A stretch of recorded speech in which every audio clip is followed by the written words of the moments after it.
Good evening, everyone. Thank you so much for joining us. Thank you.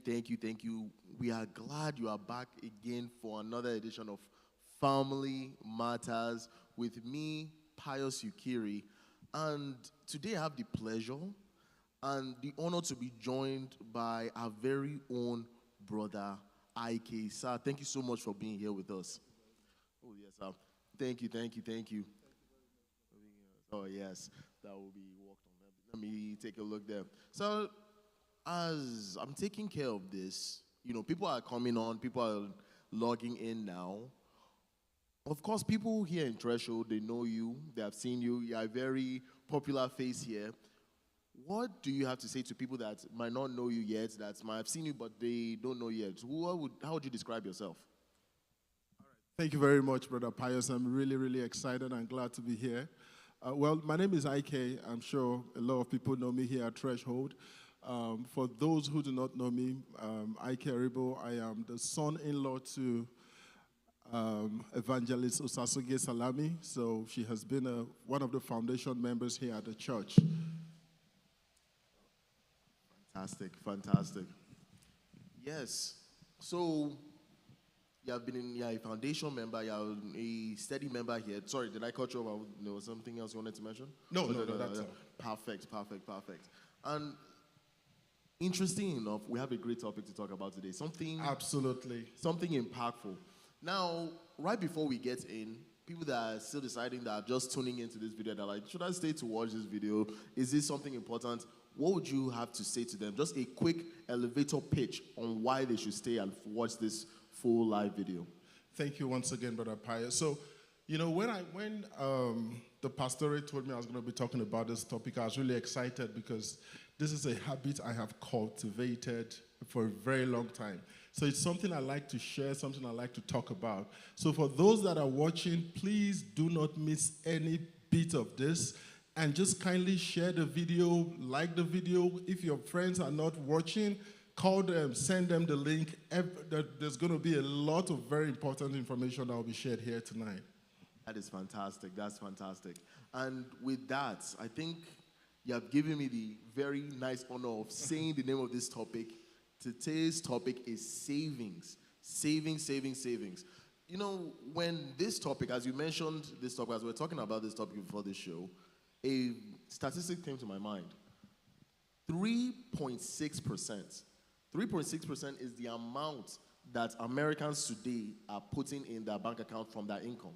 So out of 100%, if they're getting $1,000 salary, they're saving $3 in their bank account. So let's start from basics. So what is savings? What do you consider savings? So let me shock you, Brother Pius. There was a research recently by bankrate.com, and that research proved that 56% of Americans, working class Americans, cannot afford to take care of an emergency that is going to entail $1,000, which means 56% of working class Americans do not have $1,000 in their bank account. Yes, that is how bad it is. So if you met two working class people on the road, one of them cannot cover this. Yes. That is crazy. And that's why I said this is very important to me because, when I moved to America, my very first job in corporate America, I was privileged to work for a company and we did projects for the Fortune 100 companies. We had really big accounts. I worked on the Southwest Airline accounts. We also had a really big account. It was the Walmart account. It was an agency, so we had accounts. And so, for some reason, Walmart had to cut down their budget. And so what happened was they cut down their budget. They ended their contract with us, right? And so I remember very well on that day, it was a Monday morning, there was this big announcement at work, and they said, we all need to come into the conference room. We're going to have a town hall meeting. We went into the town hall meeting, and, the CEO came, and he was talking. I was like, what is going on? And then the next thing he said was, Walmart has cut down their budget. They've ended their contract. So what that meant was we're laying off all the team that are working on the one-man project, I'm talking about over 100 people, got laid off on that day. Wow. And you know what's interesting? After the town hall meeting, these people went back to their workstations, and IT had disconnected their log, so they couldn't log back into the system. They went straight home from that meeting. Wow. And so I began to wonder, why? I mean, this, because it was my first job, it's not right, can't they sue them? And then I went back to my offer letter, and I saw a clause in the offer letter that says, if you're a working class, if you're working in America, if you're an employee, your employer, the agreement says it is an at-will employment, which means they can fire you at any time. Now, what happens if those people are part of the 56% that do not have $1,000 in their savings? It's done. Wow. So that is why it is very important. And I'm going to come back to your question. What is savings? There are different definitions of savings, but we're talking about the specific to finances, right? Savings is putting a certain portion of your income as a reserve. Yes. So my house is not considered savings. Your house, if you buy a house, it is an investment. Not a savings. Not a savings. No. So my credit card balance, the limit is not we'll considered. talk about credit card. That is one of the things putting us in trouble. Yes. So that's a very good point you mentioned. So let me go ahead and drill into it a bit. So what are you saying that if I open my checkings account now and the balance I see there, can I consider that savings? So it depends. So what I do is I have multiple accounts. So I have the account that runs my day-to-day transactions and and then I have a savings account specific to savings.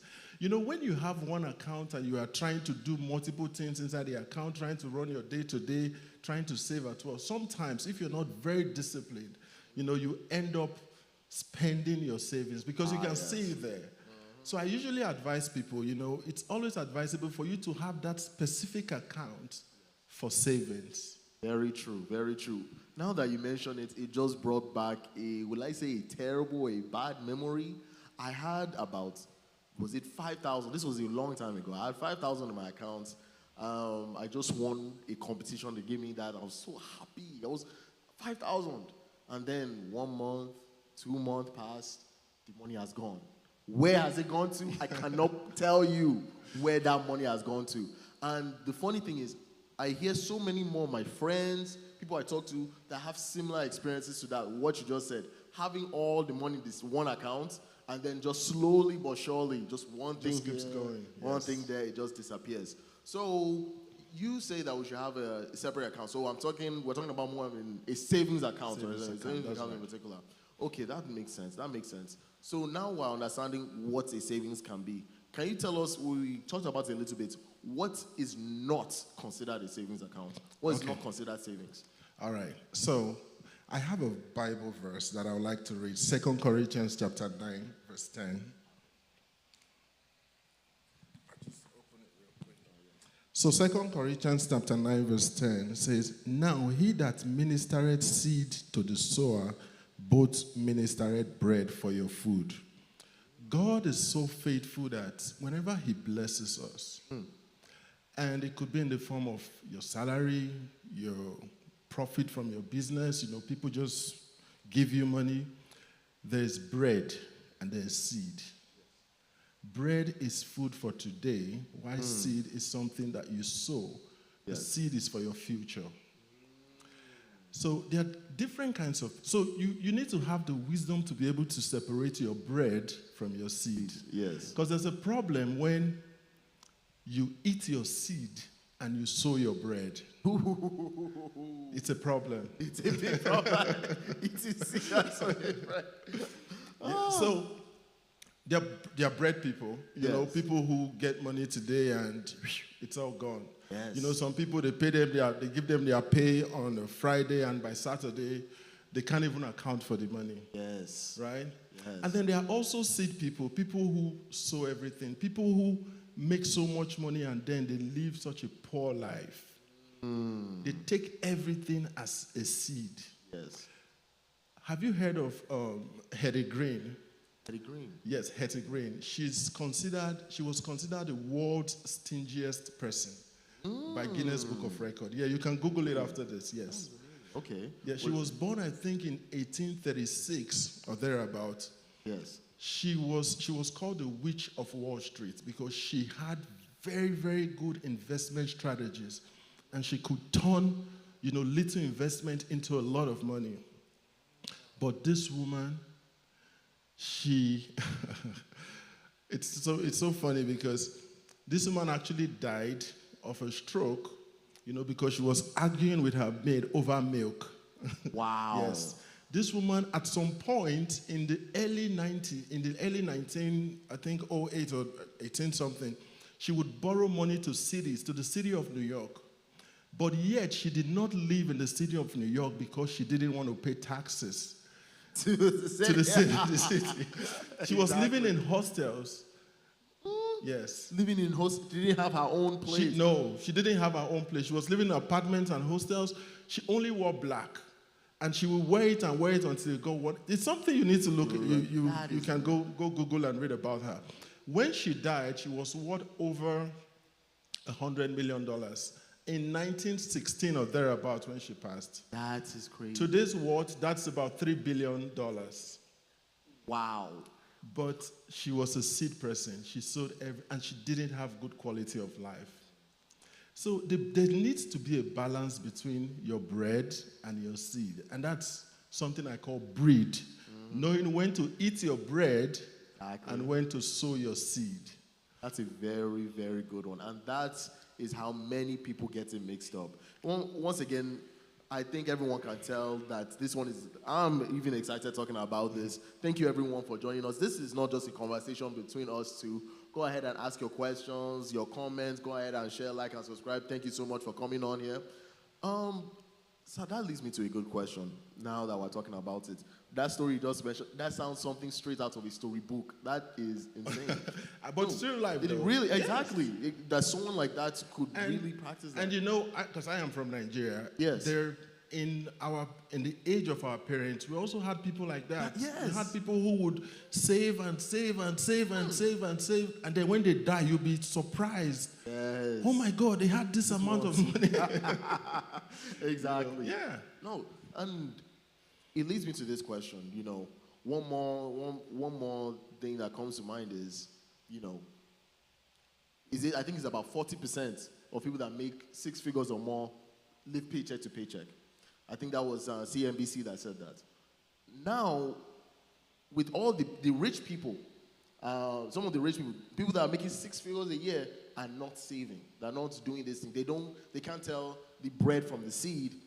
Why is it even important to save? If they're surviving, it seems like America is doing well, richest country in the world, but no one is saving. What's the purpose of saving?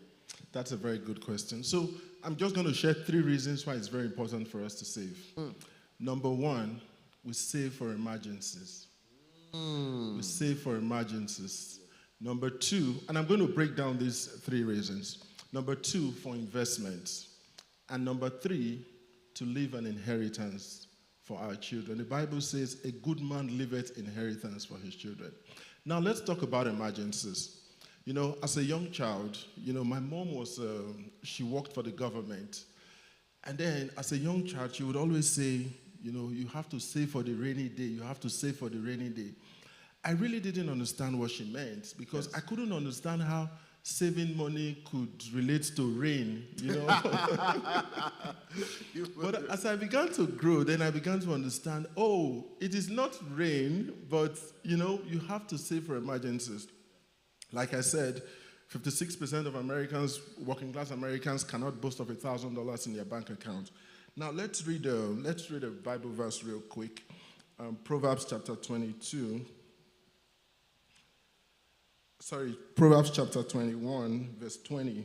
Yes. And I'm going to read from the Living Bible because I really, really like this. It says, the wise man saves for the future, but the foolish man spends whatever he gets. That That's from the Bible. I didn't say it. Yeah, true. So if we want to be wise, then it is very important for us to save. Very true. Let me ask you this now.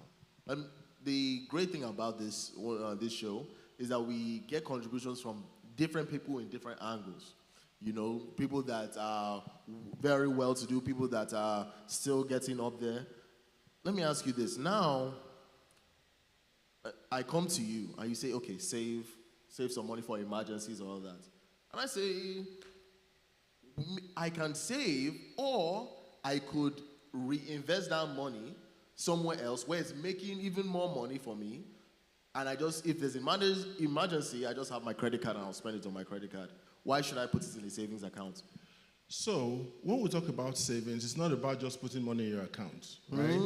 Okay. When you save money, like I said, we save for 3 reasons: emergencies, investments, and for an inheritance. Yes. So saving does not necessarily mean it has to be in your savings account. You can save your money in different investments. Oh, okay. Right? Yes. For example, if you work for a corporate company, there's something called 401k. Yes. They're investing your money, but that's savings for your retirement. That's savings.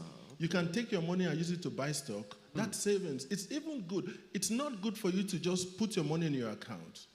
But you also have to be very careful. You have to know where to invest your money. Oh, okay. Because sometimes, I know there was this friend of mine, when crypto was crypto. Yes. Dogecoin. The Bitcoin, the Ethereum, and all that. So yes. This lady, she had sold a property and she had in cash $40-something thousand. Wow. Right? And she took the money and put it in crypto. And everything? Everything. 6,000? Yes. And everything went down. At some point, her $46,000 became worth about $4,000. Oh, no.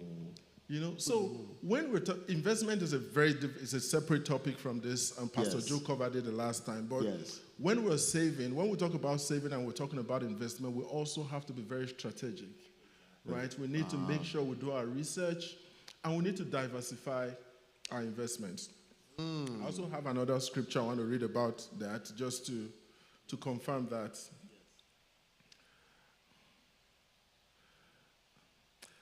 This is the book of Ecclesiastes chapter 11 verse 2. Yes. And I'm reading from the NLT version. It says, "But divide your investments among many places." You have to diversify your investment. You can't put all your eggs in one basket. It says, "For you do not know what risk might lie ahead." In the Old Testament is giving stock market advice. So you can't take all your money and say, Bitcoin, and take your old savings and go put it in Bitcoin. No. You have to spread it. Exactly. You have to diversify. It's very important. That is so interesting. So we're speaking on this. People are talking to us in the comments here. Let's see what they're saying. Of course, everyone is giving us some greetings. Thank you, everyone, for joining us. Hello, welcome, hallelujah. Thank you so much. Thank you so much. Greeting us. Pastor Sam says, "Eat your seed and sow your bread." What a word for thoughts. Pastor Lady says, "Being stingy is different from being simple." That's true. That's true. Absolutely. Yes. Exactly. Yes. Being stingy is different from being simple. I like that. Exactly. Sister Glow says, "Great word. Know when to sow your seed and eat your bread." Very true. Pastor Sam says, "Emergency, investment, and inheritance." What do you consider as an emergency? So, emergency is a situation that happens unexpectedly, right? For example, let me try to give an example. For example, I keep saying I'm from Nigeria. For example, just today I had an emergency, right? And I needed to give somebody $500. Yes, it was very urgent and very important. My younger sister back home, I had to do it. If I didn't have money in my savings, I would have struggled, right? So emergency is an unexpected event that just shows up. Exactly. It's something you don't plan for.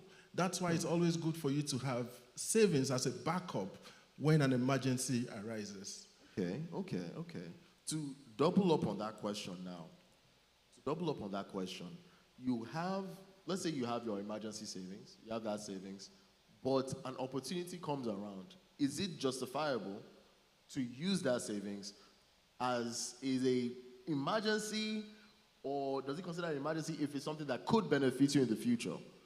You know, maybe you use your phone for work and there's something later, the newest model came out that could benefit your work. Can that be considered an emergency? No. So no new phone for me, okay. So your emergency has to be reasonable. The fact that you are using your phone for work does not mean you have to upgrade from an iPhone 13 to an iPhone 14. As long as your iPhone 13 can still do the work, that is not an emergency. No. Unfortunately, no new phone for us, guys. No new phone. Pastor Sam goes on to say, does someone else's personal need qualify as an emergency? So someone else's need qualifies as an emergency. I think it kind of ties into your example just now. And anytime I get this question, I always say it depends, right? It depends on the situation. It depends. Sometimes yes, and sometimes no. I've had people who just call me and say they need $100 to go eat. There's this new Chinese restaurant. That's not an emergency. So you have to evaluate the request. Yeah. Right? You have to evaluate the request to determine if it's an emergency, if it's something you need to do, or if it's something you need to help with or not. Yes, and I feel like that's a very, very good point because, we're also taking this from the religious angle as well. You can be moved to help, but is it worth helping and maybe depleting your savings if you feel the need to help someone else? Do you feel like you should go ahead and do it? Yes. That's very interesting. Yes. So now I'm moving on. You mentioned emergency, investment, and inheritance. Tell me a little bit more on the inheritance part. That's a new one. Like I said, the Bible says in the book of Proverbs chapter 13, verse 2, a good man leaveth an inheritance for his children, right? Yes. So in terms of inheritance, I just want to say this, and I don't have to be a financial advisor to say this. If you have a family, you have a wife, or you have a husband, you have kids, and you don't have a life insurance, you better think about it. Wow. Yes, because it's something that can help, right? We all pray, to have long life. We all pray that we'll fulfill the number of our days, right? Yeah. But it's always good to have that security, right? So inheritance is, for example, I'm going to say this, by the grace of God, my property, the house I have in Nigeria, I built it on the land I inherited from my mother. Yes, my mother was a government worker, had 7 of us, and she was diligent enough to save, to invest, and to leave an inheritance for all 7 children. Wow. Yes. All 7. All 7 of us. Some people got 2, some people got 3. That's the power of savings. Exactly. A government worker, she would always say, while her friends were busy buying gold, right, she was investing and saving her money. Exactly, to give that off. Now, let's take it from that angle of, I have my kids, I want them to work hard and get their own money. Why should they rely on me? Why should they be on me? Why can't they just do it? The same way some people, of course, there's some self-made people, why don't they do it on their own as well? That's a very good question. So I have this insurance broker I've been working with. He's actually my advisor. He's been doing insurance for about 25 years. And the first time I walked into his office, we talked about insurance strategies. And he said, a lot of people are going to condemn term life insurance. But he said the reason he sells, the selling point behind term life insurance is, for example, you get up to 35 or 40 years, right? Yes. At that point, if your child is a year old when you get a term life insurance, at the age of 30, I mean, maybe you're 30 years plus 35, you'll be 65. At that point, that child that's 1 year old will be 35, so the child should be able to sustain himself. Yes. So the strategy behind life insurance is to help guide secure the life of the child until they are able to sustain themselves. So talking about, for example, can you say a 7-year-old child can take care of themselves? No. No. Exactly. Or even an 18-year-old. Can take care of them. No. They can, yeah. So that's a strategy behind the term life insurance, helping to secure the future of the child until they are able to take care of them. So at that point, if they are 30 and they decide they cannot, then it's their business. Since one of these points, what you have said to people that will say, that's a good point. Of course, we want to take care of our kids, but the median age of the median life expectancy is 84. So why should I even worry? I'm probably going to live long enough to see all this happen. Why use my, I think it's between $35 and $100 a month to pay for life insurance when I'm probably going to live till that long?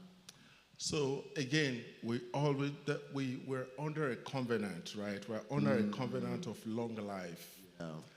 But I'm going to say this. When I got to Dallas, I rented an apartment.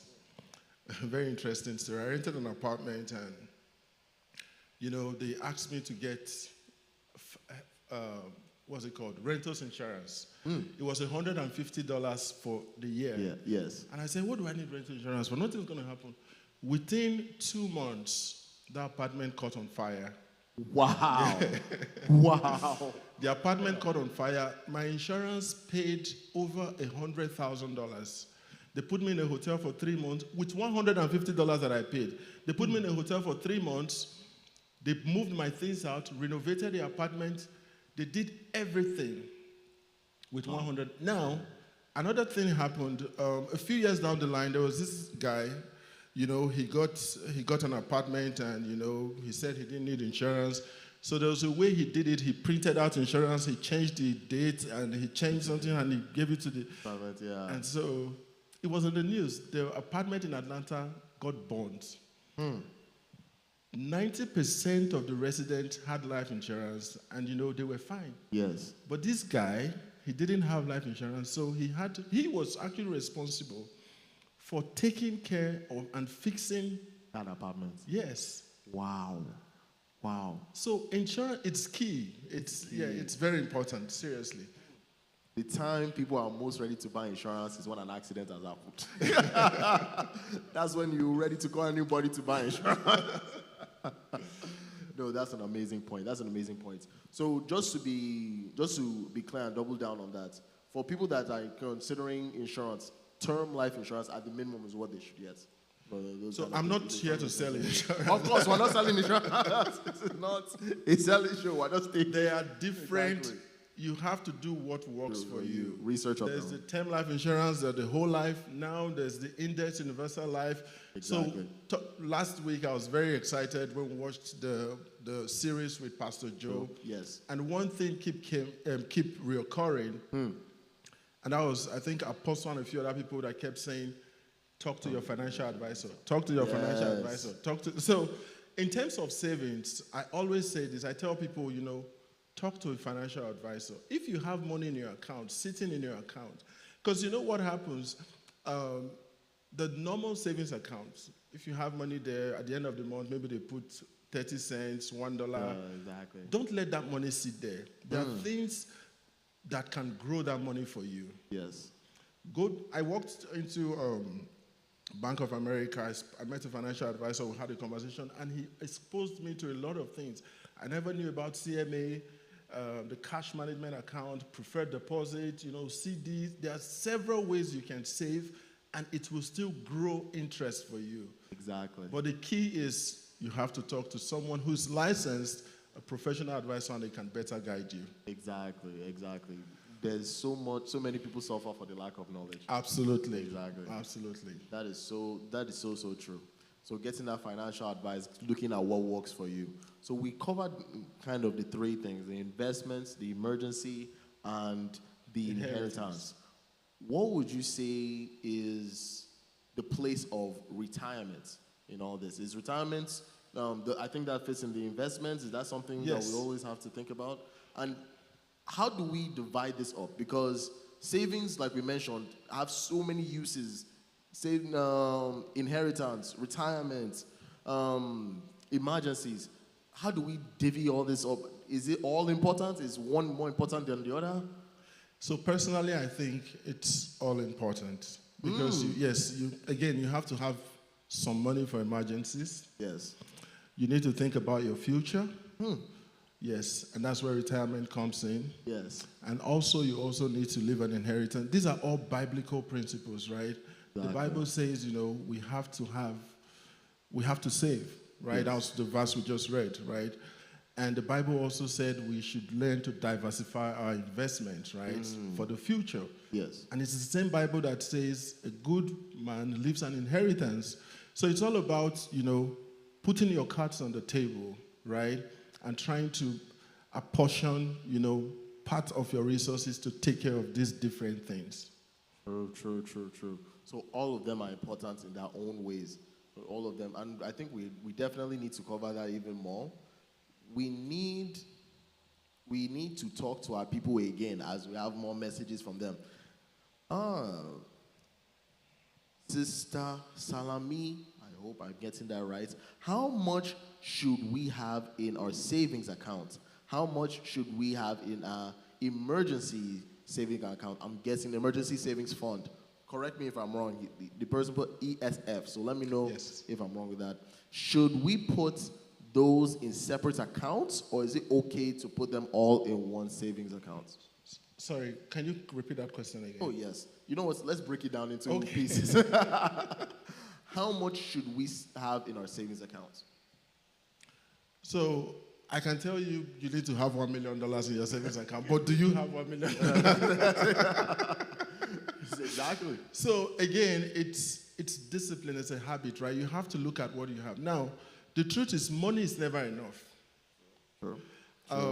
I was watching a long time ago, I was watching a video of Pastor Chris Oyakilome. He's the founder of Christ Embassy Believers Love Word.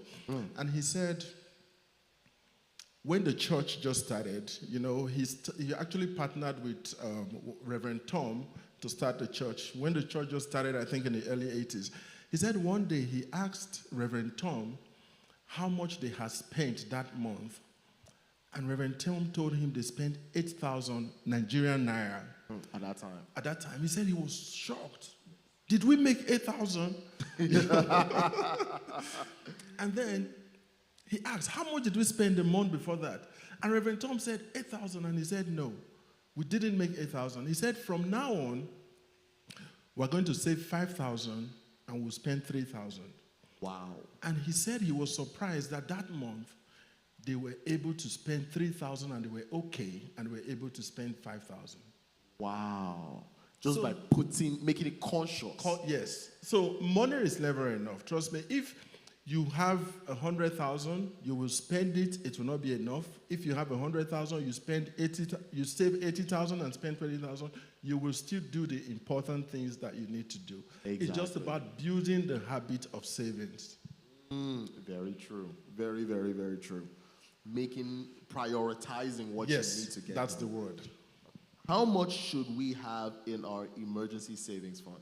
I'm guessing this one kind of follows. It's kind of tied, right? Exactly. So it depends on how much. If you have 1,000 if you currently have 1,000, I can't tell you to save 3,000, right? Exactly. But I always encourage people to stretch themselves, right? Stretch yourself, and sometimes you think, I can't save this amount because, no, try it. The money is there. If there's a need that you are not able to meet and it's very important, you can still go to your savings and get the money. Exactly. But it's always good to try to stretch yourself in terms of savings. As much as possible. Yes. As much as possible. Always try and put more. Should we put our savings in separate accounts, or is it okay to have it all in one savings? Again, it depends on discipline, right? Like I said, I have accounts for different things. Yes. Oh, so you separate your own Yes, savings. I do. So I do not encourage people to have one account where they have that run their day-to-day. So Exactly. there's certain projects I want to do, and I just create an account for that project, and I'm saving towards it. So it depends on how disciplined you are. If you're able to differentiate, and sometimes, when you have you're trying to do different things, and you have all the money in one place, sometimes it's extra work to be calculating, this money is for this is for this. So sometimes it's just good to break it out so it's very clear, you can see it visually, and it's easy for you. That's very true. That's very true. Simplicity is usually the way to go, honestly. Because these days it's not, I don't feel it's that difficult for most people to open an account and separate most of those finances. That's very, very And true. it's free to open an account. You can even do it on your own. Some companies they will pay you in some way to open an account these days. What percentage of income is ideal for savings? Again, I cannot give an exact. Now, and let me just put this disclaimer here. Whatever we're talking about now, please let's all know that we're talking about your 90%. Your 10%, your tithe is not negotiable. So we have to take that out of the equation. Yes. So, again, it depends on, how much you make, what are your needs, right? And that's why, I also want to talk about how we can save. You have to build out your budget, right? So, from your earnings, you need to know how much you pay for your rent, electricity bill, because you have to provide for your household. The Bible says a man who cannot provide for his household is worse than an infidel. So you have to know how much you pay for your rent, your light bill, your internet bill, and then you look at what is left, and it is from what is left that you save. Now, from what you said, I have a question for you. Let's say you just got paid and you have an extra $100. You can either put it towards your $10,000 in debt, your $0 savings account, or use it to pay your tithes. What are you using it to do? So tithe is the number one thing. No, you would use it to pay your tithes. So you get $1,000. Get $1,000. No, you have $100 left over from your account. Everything else has gone to bills or other necessities. So how do you pay your bills without first paying your tithes? That is the number one thing that you have to do. At the point you are paying your bills, you are paying from your 90%. Exactly. Not from your 100%. So basically just reiterating that the tithing is number one from... that's not negotiable. Exactly. Yes. Just as soon as you get it, just take that out and keep it on one side. And then you start planning from the 90%. Yes, sir. Pay God first. That's the main thing. Because that's the only way. Now we're in the month of open heavens. Exactly. And we know what tithing is. If we pay our tithe, the Bible says it's going to open the heavens for us. And we'll walk in open heavens. Exactly. Thank you so much for everybody for your contributions. Keep sending them in. We love the interaction from you guys as we continue to explore this topic. Now, we're getting into something very juicy, something just kind of tipped off there, how to save. Now, I've covered what it is, why we should do it, and I think we all understand the importance of it now, but how do we do it? How? So I'm going to share some of the strategies that have worked for me. And one is, you have to have a budget. There are some people, you ask them, what's your expenditure at the end? And they tell you, I don't know. Exactly. My dad used to say, if you fail to plan, you plan to fail. Right? You have to build a budget. Know how much goes to your rent, how much goes. You build your budget, and after building your budget, you have to try to stick to your budget. It's discipline. Yes. If you read, our Lord Jesus Christ talked about it in the book of Luke chapter 14, right? Talked about planning, right? So, for example, when I just met my wife, I'm sorry I'm going to put her on the spot, I would ask her, how much do we spend for food? And she'd say, I don't know. I'm like, how don't you know? So building your budget, and trying to stick to your budget, so that just gives you an idea of, how much you're spending every month, what is left, and then you're able to know how much you can save, what can go to investment and all that. So it's very important that we try to have a budget and we're sticking to our budget. I know for the past year, I don't think my budget has changed in terms of what I spend on a monthly basis. Sometimes, people could bring up requests, and I've tried to be very disciplined in terms of, sticking to my budget. And I'll tell you a story. I think it was, so I have this cousin, she kind of knows when I get paid. So on this day, she called me and said, oh, she needed money. And I asked her, again, I give based on what I think, Yes. It's reasonable. And she said, oh, there's this restaurant, I want to go to this restaurant, give me money. And I thought about it, and I thought, that's not, personally to me, that's not reasonable. That's not a reasonable request. Yes. And she goes, oh, but you just got paid, I said, I already planned, actually, for me personally, before my paycheck comes, it's already gone. Exactly. Because I have planned it. And then we had a conversation, and I told her, okay, no problem. I'll put it in the budget for the next paycheck, right? And we didn't talk about it again. 2 weeks later, as soon as I got paid, I still had the money. And she called me and said, you sent me money? I said, yes. The last time we spoke, I told you I was going to put it in the budget. She goes, you have a budget. You keep it. And I said, you're serious. If you look at my phone, I have my monthly expenses. It's all broken down. I have a notepad. As soon as the money comes, it's a budget. Because that way I'm able to manage my finance. And it also actually helps my mental state. So you're not stressed, when you get into financial crisis. That makes sense. And what you personally, is there a software you use or an app? What do you use? No. I use my phone. I use Excel. Wow. It's just making a line item and putting a dollar amount to it. That's it. So simple. It's so simple. Yeah. Now, then we go to the hard part, and this is it more of a, I don't know if it's a psychological thing or a habits thing, the hard part of sticking to the budget. Most people, when you twist that hand, when you get it, when they want to make a change, they make the budget.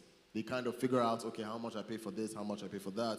But sticking to it, how has it been for you when you just started the budget? How was it sticking to the budget? So like I said, I've always had this habit because I grew up in a very strict home. But I have helped a lot of people. I've had conversations with people, and I've helped them, get into this habit of savings. Yes. And you can't do it all in one day. Start a budget and stick to your budget. No. But do one thing. Just at least do one thing. Try to build a budget first. Try to know how much you save, and gradually you begin to discipline yourself. And over time you find yourself, at that point where you can, build a budget, stick to your budget. And when people ask you questions about your finances, you don't have to think or log into your account, Exactly. That makes sense. And when building this budget, there's one part we always have to measure. Of course, everybody wants to pay all their bills and then pay all this, but the merriment, how much can we budget for some enjoyment? Or is it responsible to budget for enjoyment? Or is there a particular stage with savings and debts and all that? How do we allocate money for ourselves to enjoy? It's very important, and that's my next point here is, it's, like I said, there's bread. Bread is food for today. So exactly. We still have to enjoy, right?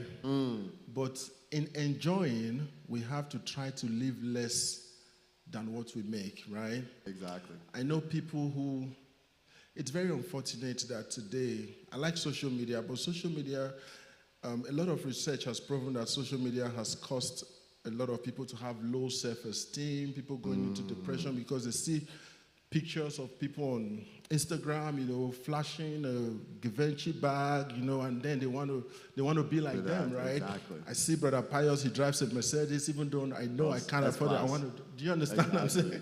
Exactly. So you have to live less, right? There's a wise man once said, he said, if people look at you and think you are worth less than what you are currently worth, then you are making progress financially.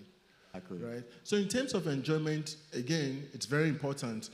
But like, I go on vacation, I go to nice restaurants, but then before I do all of that, I have to pay myself. I have to make sure I have savings. And whatever is left, after you have paid your bills, saved, invested, whatever is left, whatever you want to do with it, do it. It's You see, I love the fact that you mentioned this now because I don't know, this is something that has affected, I feel like, a lot of people's financial life. Trying to buy my own kind of car. Right now I drive a Mercedes Z class, not S class, Z class. I've upgraded to that. So please, everybody out there, stop trying to copy my car. Stop trying and to. it's something that's also eating so deep into the community, right? Yes. Unhealthy competition. Very true. Keeping up with the Joneses. Exactly. Why are we competing with each other? We come to church and we're looking at people, looking at what they're wearing, looking at the kind of car they brought to church. And those are some of the things that put us into financial crisis. Very, very true. Very, very true. And that brings, speaking on that crisis, there's a ongoing debate between these two juggernauts of finances, savings and debt. Savings, we have talked about the importance of it, the investment, emergencies, inheritance, keeping up with ourselves, being able to provide for ourselves. And then there's debt that is dragging us down, taking and taking and taking from us. So now, you have helped many people. So now, you're in a position where someone has a lot of debt and no savings. Which one do you start with? Well, we're in America. We can't escape from debt.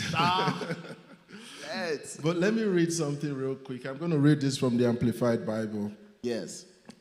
Proverbs chapter 22, verse 7. Let me read it real quick. Oh, yes, go ahead. And while you're pulling that up, let me go ahead and just thank our people from here.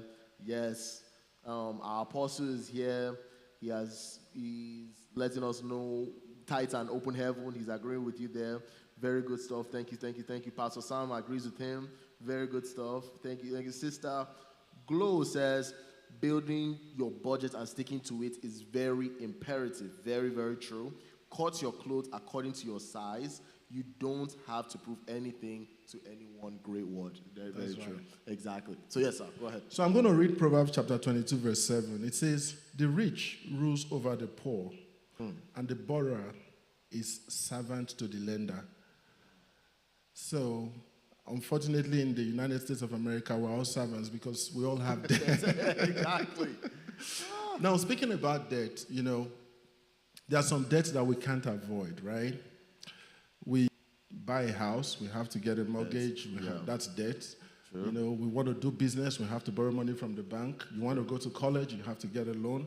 Those are what I call reasonable debt. But you see this credit card. The credit card. When people go about swiping their credit card unnecessarily, that's something that gets people into trouble. And then they get really high and then they can't come out of it, right? Yes. Now, in terms of saving, when you find yourself in that situation where you have a lot of debt, there has to be a balance, right? Yes. You have to try to bring down your debt while also trying to save. At that point, then you have to, if you are going to save $100, for example, this is just an example. You're going to save $100, you have this debt. Because what happens is the debt keeps going, keeps growing, and keeps growing. So try as much as you can to start paying towards your debt and see how you can reduce your debt, because that's something that has put a lot of people in trouble. I know people who get credit card and they get a credit card for $5,000. They just feel they do not understand credit. The credit is actually not your money. That part, exactly right. That part. Yes. And then they swipe it, and then when it's time to pay at the end of the month, they just pay the minimum $25, and then it keeps. And before you know what's happening, they can't come out of it. Exactly. I think I saw a calculation recently that around that 5,000 that you mentioned, if you pay the minimum balance for about 3 years, you might have paid over the 5,000. I think the calculation was about 11 or 8,000. You have paid, but you still owe the 5,000. Exactly. You have just paid that plus interest. So it's insane how much. So just to clarify for us again, while it's important to pay your debts, you should still find ways to save while paying. Oh, yes, absolutely. Absolutely. So don't completely wait to save while you're paying debt. Try and allocate. Yeah, there has to be a balance, yes. Balance to both. And there's also another part of debt that we also sometimes we overlook. Yes. You know, this issue of people co-signing for people. Yes. I'm going to read a Bible verse from the Amplified Version of Proverbs chapter 17, verse 18. It says, "A man lacking common sense gives a pledge and becomes guarantor for the debt of another in the presence of his neighbor." Now, I'm not saying it's bad for you to co-sign for people, but before, you know, and I'm going to tell you a story. Before you co-sign, you have to make sure you ask questions, right? You have to make sure there's an understanding. You know, I have a friend, you know, my friend had a friend, you know, this friend just got a job in the IT industry and wanted to buy a Range Rover, but at that point her credit was really bad. You know, so talk to my friend, and my friend was like, "Okay, no problem, it's just to sign. You know, I have good credit." And he went ahead, they went to Range Rover dealership, he signed and everything, and boom, she drove the Range Rover, and she was 2023 Range Rover. Woo! You know, and after some time, she got laid off from her job. Oh. Yeah, and she couldn't afford to pay the car notes. So my friend kept getting letters from Range Rover, but he said, "I don't drive a Range," because he already forgot. He said, "I don't drive a Range Rover. Maybe it's just a mistake." So he wasn't opening the letters until he began to see changes in his credit score. Oh, no. And then one day he opened up a letter from Range Rover and they said, "Oh, this person, you haven't paid your car note for X number." And then it just escalated. Wow. You know, eventually it was a big mess. He had to go tow the car. You know, they took the car back. Eventually that cost him about $19,000 out of pocket to sort that issue out. $19,000 out of pocket. And it's so crazy how that's the price of another car. Yes. Like no car. He did not drive the Range Rover. He did not drive. No.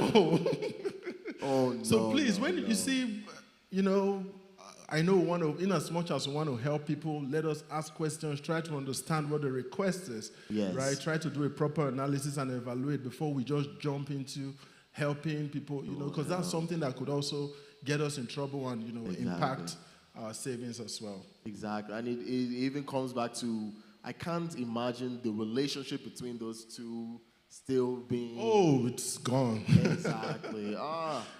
It's something else. It's something else. And speaking on the relationship of two or more people when it comes to money, how do you feel about joint savings accounts?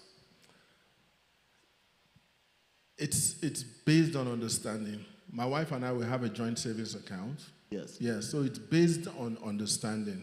Again, I always, when people ask me questions around finances, because I am not a financial advisor, but these are strategies that have worked for me, yes. I always say it depends, right? It depends on the relationship, it depends on the people, it depends on, for example, if my wife was someone who spends $5,000 on Gucci bag and $10,000, and she's taking it from the joint savings account, I won't have a joint savings account. You have your now. Yes, let's have our separate. Exactly. You know, so it depends on understanding and, you know, before you get into joint savings. Exactly. Would you subscribe to a notion? Let's say you have someone you trust, maybe a girlfriend or maybe a family member. If you trust the person, are you willing to do it, or you would say you don't subscribe to that? So I'm a very frugal person. Because money is something that can really change people. Yeah. So I'm very careful because I do not want to have a strained relationship with people. So when it comes to money, I try to apply wisdom. Exactly. That's very true. That's very, very true. Now, so we have about 5 minutes left. Oh, wow. 5 minutes. The time runs. The time runs Just on this 5 show. minutes. 5 minutes. Before we take any last remaining questions or contributions, do you have anything you want to tell our guests now? Do you want a message you want to let them know as we're wrapping this topic up? Yeah, I mean, it's same thing. It's very, very important for us to save, and saving can come in the form of having money set aside for emergencies, you know, having money in investments, you know, and all that. I also want to quickly talk about one thing. Yes. You know, there's this thing that has been trending recently, get rich quick. Yes. Getting rich quick. Getting rich quick. There's no such thing as getting rich quick. I remember way back, and that's something that could also impact our savings as well. Yes. I remember way back, as a little boy, I'll always make reference to Nigeria because I'm Nigerian. There was, in the early 90s, there was this thing called Plan Well. It was a Ponzi scheme, and then they tell you when you bring $5, for example, after 3 months, you get $100. Wow. Right? And people took their savings, people borrowed money, and they went to put it there. Eventually, the first month, second month, they were paying them, and then one day, it was all gone. Yeah. So there is no such thing as go and read about the richest men in the world.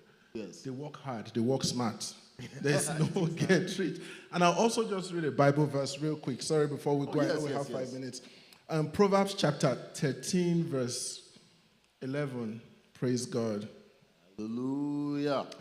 Proverbs chapter 13, verse 11. It says, wealth from get rich, and this is from the New Living Translation, wealth from get rich quick schemes quickly disappears. Wealth from hard work grows over time. True. Exactly. So it's very important. We also need to know that as well. When it comes to things like that, it's mostly nowadays, like what you just mentioned. Quickly, did they ever catch the people that did that particular scheme? Oh, no. I mean, even up until recently, they also had another one called MMM or something. Really? Yeah.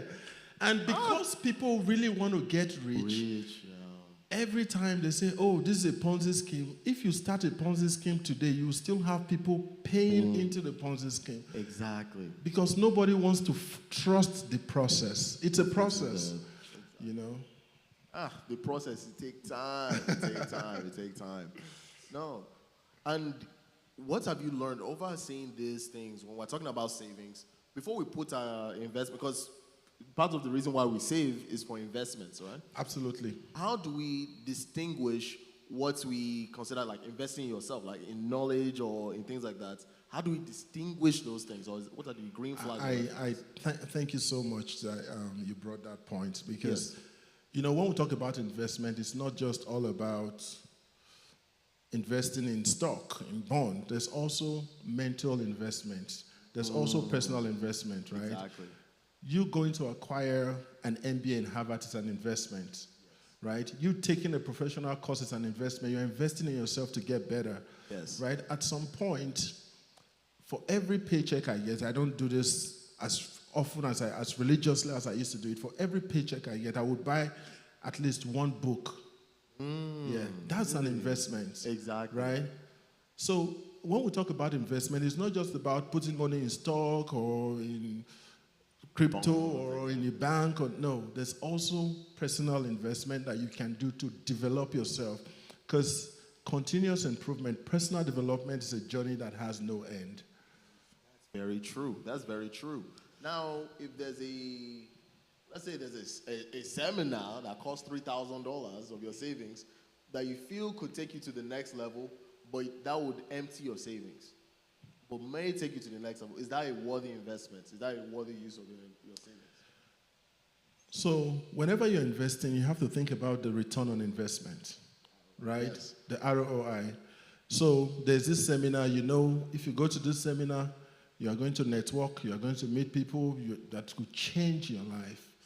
No matter the cost of the seminar. I know people who would go pay to register in golf clubs. Yes. Just because they want to network, they want to meet people. They will spend a lot of money to register in certain clubs or attend certain seminars or just because they want to network. Now, if you are going there because of the party, because of the champagne and the drink, that's not an investment. So before you invest, you have to think of the return you are going to get from this investment. What am I gaining? What will be the return on this investment, right, before you invest? That's very important. Exactly. So it's not a complete no. It depends on you calculating and seeing what it could give you. That's right. And that's why, if you notice, I have used a lot of it depends. Exactly. So when it comes to finances and savings, it depends. It depends on a lot of, fact. That's why it's very good for you to Put your cards on the table, think about it, analyze it. Some people say I overthink things, but I think through. I try to see the end from the beginning. Yes. Right, which is very important. You try to go through step by step to see what benefit is going to come out of this before you put in your investment. And that's true. When we're talking about benefits, when we're talking about all these things, there are so many different trains of thoughts on savings and all that when it comes to subscriptions. There's some people, they say, cancel your subscriptions, don't buy Starbucks, don't anything when your savings is not where you need it to be. Is that something you agree with, or there's something that you're like, it depends, or don't listen to that, that's all noise?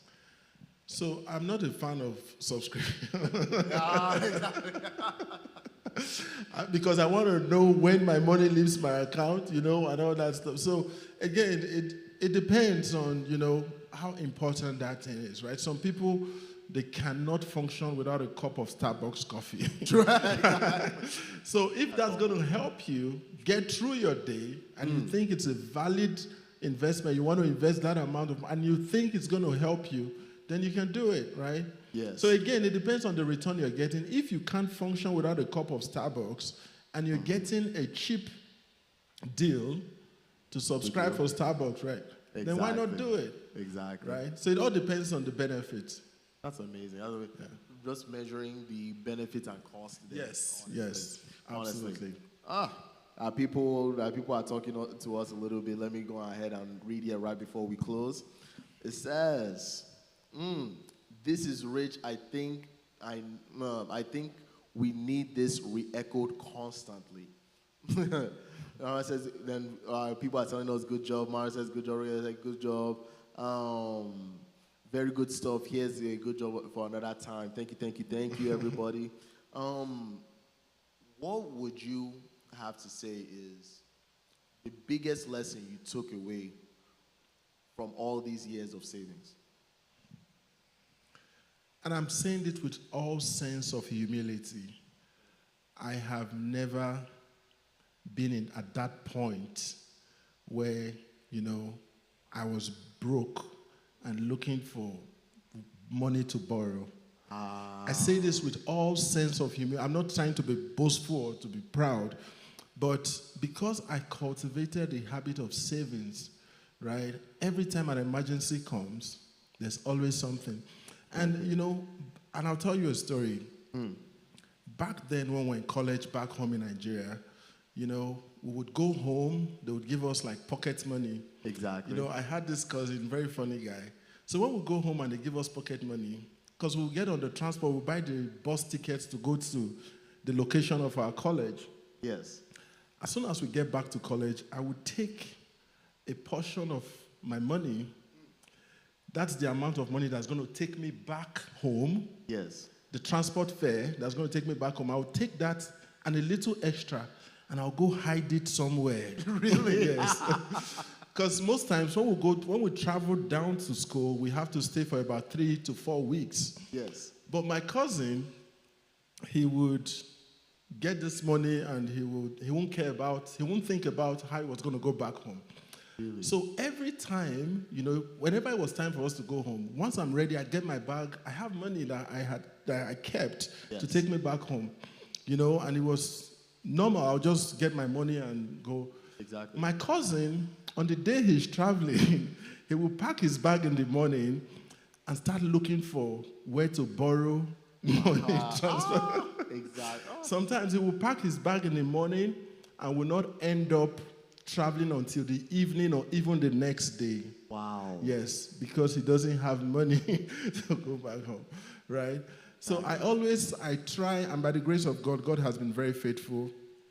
I try as much as I can to plan ahead, have emergency savings, save. So, because I'm a very shy person, for me to come and ask you for money, and maybe that's one of the reasons why I say because it's going to take a lot for me to pick up my phone and call somebody to say, please, can you give me $5? Exactly. Right? It's something. It's something, honestly. So, and that is generally the light of the tunnel when it comes to savings. Being able to take care of yourself in that means self-sufficiency, and also being able to accomplish those goals that we mentioned, the inheritance, the retirement. It's amazing, honestly. It's amazing. That's right. Thank you. Thank you so much, Brother Pius, and thank you to all the viewers for listening. It's been a very amazing time. It's been a pleasure, honestly. This has been a very amazing conversation. Everyone, thank you so much for watching again, and we can't wait to see you next week, okay?